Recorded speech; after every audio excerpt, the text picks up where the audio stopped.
오늘 명상 속에서 이제 여러 가지 얘기가 나왔잖아요. 그 중에 가장 이렇게 마음에 남는 게 어떤 것일까요?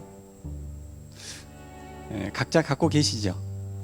거기에서 이제 얘기들이 내 얘기 같기도 하고 또 어디서 들어봄직한 좋은 얘기 같기도 하고 또 이순신의 얘기는 그 교과서에서 상당히 우리 역사상에 이제 최고의 대왕 하게 되면 왕 하게 되면 세종대왕 하듯이 이순신도 그 하나의 리더십의 교재로 이렇게 많이 얘기하는데 그 중에 10가지를 실천하는 그 내용 보니까 그럴만하구나 이렇게 생각이 드셨을 것 같아요. 그래서 그 10가지 내용들을 하나하나 들으면서 내 삶과 이렇게 견주어 보고 그러면서 나한테 이제 몇 가지는 지금도 적용될 수 있는 그런 느낌이 오셨을 것 같아요. 그래서 그런 얘기를 듣기 전과 후는 우리 어르신들께서 많이 이렇게 마음의 진동이 달라졌을 거로 생각이 됩니다.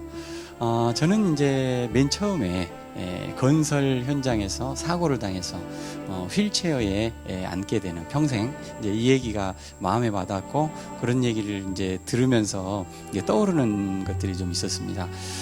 그거는 이제 우리 어르신들께서 훨씬 더 지혜가 있으시기 때문에 아시는 내용이겠죠. 건설 현장에서 이제 그 열심히 일을 하다가 그 다음에 이제 휠체어 신세가 되죠. 그러면 저도 갑자기 제 다리가 이렇게 못 걷게 된다. 그러면 삶이 완전히 이렇게 절망이잖아요. 내가 이제 더 이상 뭘 할 것인가? 이런 생각이 들 수 있을 것 같아요.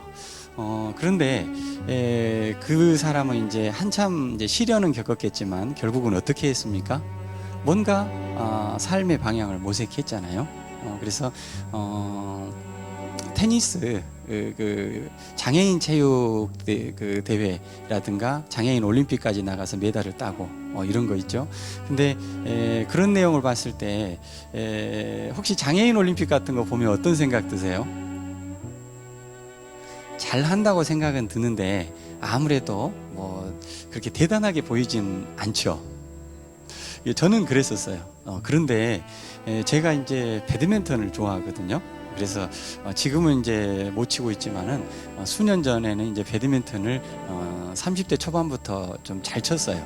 그래서 그 A, B, C, D 이렇게 해서 하면 조가 있는데 저는 어디 코트에 가나 A조라고 하면서 좀 잘 치는 편이었거든요. 그런데 그 어떤 사람이 장애인 뭐 올림픽을 나간다고 그랬대요. 그래서 국가대표라서 지원도 받고 또 태능 선수촌도 갔대요. 장애인인데. 근데 제가 이제 그래도 해봐야 얼마나 될까 하고 그 배드민턴을 쳤어요. 그런데요, 못 이기겠어요. 장애인이라고 하는데 뭐 저보다도 훨씬 잘 치더라고요. 그래서 뭐 때리는 것도 엄청 세고 그리고 제가 이제 세게 때려도 잘 받아 넘겨요. 그래서 제 얘기는 그 장애인 올림픽이라는 것들이 결코 그냥 볼 것이 아니고 인간의 한계를 돌파한 그러면서 그 뼈를 깎는 그런 그 일반 올림픽처럼 그런 한계를 돌파한 사람들이 또 모여서 겨루기를 하는 거잖아요. 거기에서 이제 메달을 딸 정도면 정말로 대단한 겁니다. 그리고 올림픽 때 하나 이제 메달 따는 것도 인간 승리지만 그 장애인의 그걸 딛고 그렇게까지 하는 것에는 정말로 대단한 거다라는 생각이 듭니다. 그리고 거기서 멈추지 않잖아요. 어떻게 해서 성악가가 됐다고 그러잖아요.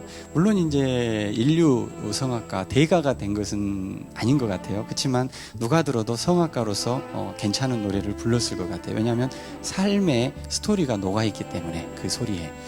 그런데 제가 이제 취미로 저는 성악을 하지만 이 성악을 한다는 것이 온 몸을 악기화시키는데 목도 쓰고 가슴도 쓰고 복근도 쓰고 머리 안에 있는 두성도 쓰고 많이 해요. 그런데 그 중에 필요한 게 이 골반 쪽입니다. 골반. 발성을 하려면 골반에서 이게 받쳐줘야 소리가 딱 나오거든요. 그런데 이 다리가 없으면 골반을 쓸 수가 없어요. 앉아 있으면은요 여기에 그 감각을 느끼기가 어렵습니다. 제가 서 있으면 이렇게 하면 골반의 힘이 느껴지는데요. 근데 그 휠체어에 앉아서 그 발성을 터득하기, 그것 또한 평생을 이렇게 해야 되는 그런 거를 그 사람은 이런 단계를 걸치면서 극복해가는. 그래서 사람들한테 어떤 스토리를 만들어서 어떤 그 삶의 인생의 멘토가 됐다고 그러잖아요. 그래서 정말 대단하다 하는 생각이 들었습니다. 제가 어떤 생각이 드냐면 그 사람의 일생에서 건설 현장에서의 사고는 뭘까요? 그 사람에 있어서 사고는 어떤 의미를 줄까요? 인생의 기회라고 생각이 됩니다. 기회.